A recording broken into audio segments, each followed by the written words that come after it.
behind the headlines.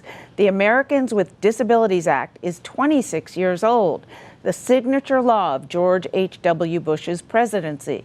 It guarantees equal civil rights and access to public places to people with disabilities, and yet it can still be pretty tough to get around for a lot of people despite the law's promise. Disability rights advocate Matt McCullough took us on a tour of entryways in a downtown area from our perspective and from his perspective to show us how getting in and out of many public accommodations, storefronts, restaurants, hotels, and office buildings can be daunting if you're on crutches or in a wheelchair, or even just carrying lots of bags or rushing in out of the rain. Matt pointed out the irony in this sign, which says anyone who needs assistance entering can ring the bell for help. The sign and the door are up 3 old stone steps. If you're in a wheelchair, how do you contact anybody to come out and give assistance? Even though the Americans with Disabilities Act, or ADA, has been the law for more than a quarter century, and businesses open to the public are supposed to be accessible to everyone, they're not. And this doesn't just harm people with disabilities. We have a pluralistic view of this world where people who are getting older and having difficulty walking, people that are pushing strollers with children, people who are pulling carts with their computers and all of the other things that they've got in their bags that are too heavy to carry, or they're going to develop shoulder problems. They're all using the accessible features of a pluralistic environment. The reason so many buildings lack ramps or automatic doors or things that make them accessible is being in compliance with building codes is based on a public reporting system. It is only when someone files a complaint with the Justice Department that investigators and lawyers go into action. The Justice Department, which is charged with enforcing the ADA, sends out investigators who negotiate with business owners to install automatic doors or ramps, and in some cases pay fines up to $150,000 for repeat offenders and more in special cases. But the Justice Department's ADA Compliance Division is overwhelmed and simply cannot discover and prosecute every continuing violation. Its website lists pending claims and recently settled suits. One large settlement earlier this year was negotiated with Greyhound bus lines for failing to make buses accessible to thousands of disabled users. The Greyhound suit was typical of those against large employers who are not making their public accommodations accessible to all types of potential consumers. The federal government also runs about a half dozen centers around the country to help people with disabilities find out how to make sure public accommodations are accessible and that workplaces don't discriminate against them. Marian Vessels runs one of them. She's a friendly, persuasive, helpful ambassador for the ADA. So now we're in Ellicott City, which is a beautiful old historic town outside of Washington, D.C., between Washington and Baltimore, and we're at the Creative Arts Studio and Gallery called the Clayground. And the Clayground offers classes and all kinds of things like learning how to fuse glass. And Marian came here several months earlier to try to take one of the classes, and she found it was inaccessible. But the owner, Charlene Randolph, was very helpful and made it accessible. Charlene was here and I started talking with her about, what the ADA says about accessibility, and it'd be really nice to be able to come and go independently and be able to take other classes. And so she said, oh, well, let's look it up, and said that the ramps were really pretty inexpensive. And she said, yeah, I can do that. I'm happy to do it. I mean, I know, I'm sure I'll write it off somehow, but it just made so much sense to me. You were probably talking $20,000 by the time you're done. Okay, what small business person, mom and pop store down here in Ellicott City has that kind of money?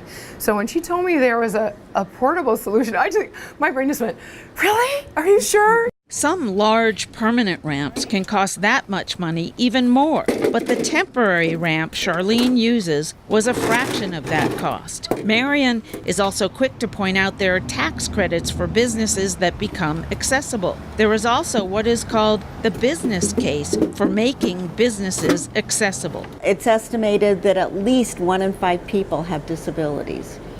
And we have family and friends. And so, often, I don't go by myself to do things. I'm bringing a friend. I go shopping and I eat out and, sleep in hotels and do all these things. And usually with other people. So there is a huge business opportunity that if you're not welcoming to people with disabilities, you're missing not only their buying power, but those are their family and friends as well. Not all business owners say they can afford accessible alterations or afford to rent storefronts large enough to be accessible. And not all people filing complaints are honest. Travis Hausauer ran a small burger shop in Sacramento, California, and was almost put out of business by people who demanded money when he failed to comply. Because of my being sued and having to move my business, I've lost $60,000 a year income because I didn't have to pay rent. I also sold the property at half of what I paid for it because after all this, it really didn't have the value that it had. And the $60,000 a year will continue as long as I stay in business. I can't make that up. So that's a loss that I have to endure. Still, Marion Vessels trudges on in her pursuit to inform all disabled persons of their rights under the ADA. On this day, she addressed a small group of veterans at a conference in Washington, D.C. I was injured in a car accident when I was in college, so I've been in a chair for 42 years. But you develop other disabilities. So for most people, it's not the exception to have more than one disability.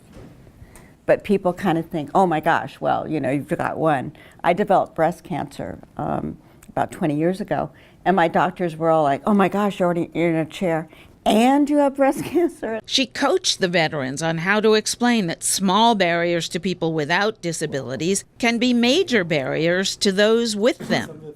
They may think it's only 1 or 2 steps, or it's only a 6-inch. That's right. And they say, well, I might as well fly. Exactly. They just don't comprehend that really is a barrier to your employment. Now you can't get in anymore. And I found that just working with the company I was, we were able to work things out satisfactory for 23 years. When I was injured 42 years ago, there wasn't a lot of places that were accessible. And you didn't have cell phones. You didn't have ways to let people know. And I did, I would call ahead before I'd leave and say, are you, I'm in a wheelchair, are you accessible? Oh, yeah. And I'd get there and there'd be this 6-inch step. David Capozzi runs the agency in charge of making sure all federal buildings are accessible. He travels internationally to represent the U.S. at conferences on universal access design. While the U.S. still isn't 100% accessible, David says, I think it's testament that other countries come to us to learn about our successes. Because we've started before, we have good legislation, we have good public policy, and so I think that's just testament enough that countries want to learn from our experiences. So, Marion, welcome to the panel. David said essentially we're the best in the world, and yet we're really not that good when, in terms of, from the perspective of disabled people, myself included. I broke my neck and damaged my spinal cord 5 years ago, and have trouble sometimes getting in and out of places. So is voluntary compliance the answer? When you look at the scope of the ADA, we're looking at employment, places of business, state and local government, websites, telecommunication, transportation. That really is the only option. So we need to educate all individuals about the importance of the ADA and the importance of full inclusion for people with disabilities. I do want to say, here come the baby boomers, and we're going to see this statute really take off like wildfire. But on voluntary compliance, that's how most of our laws. To be sure, with the employment laws, there can be commission-initiated complaints, but the way in which we have gotten at discrimination against blacks and women is they file complaints. Here we have what Marion is doing. She's filing a complaint, and the lawyers have discovered her because though she couldn't, or someone in her position couldn't get damages, the lawyers can get attorney's fees, and they are now rushing to take these suits. It's called private attorney general. That's a very important part of the anti-discrimination statutes. Which all sounds wonderful, Eleanor, but here we are 26 years later, and there are more public accommodations out of compliance than in compliance. And those are before 1990, and that's buildings built before 1990 when the statute was passed, and that's why it's very. Of course, we have some who are non-compliant even afterwards, but going after those others and finding a way for even small businesses, and we're very much complimenting you and making her understand that there were acceptable ways for small business to come into compliance. You know, in the data, what's interesting about this is it's at the level of core value now. So yes, there's a little bit of contention with small business. I'm a small business owner. I'm sympathetic to $20,000. But actually, this has gotten beyond policy to core value. You have 88% of Americans now who want accommodation for employment. You have anywhere from 2/3 to 3/4 who want it in all kinds of purchasing. So America's actually really ready for this conversation, and it doesn't have to be contentious. I think and we can support small businesses, but we can move forward. And you're right, boy, when the baby boomers get there, everybody, it's all about them to the baby boomers, right? I say that as one. That is fabulous data. Thank you for great. that. And I you've would had agree with that. experience Yes. without disabilities, just with helping family members who have them. My father is a polio survivor.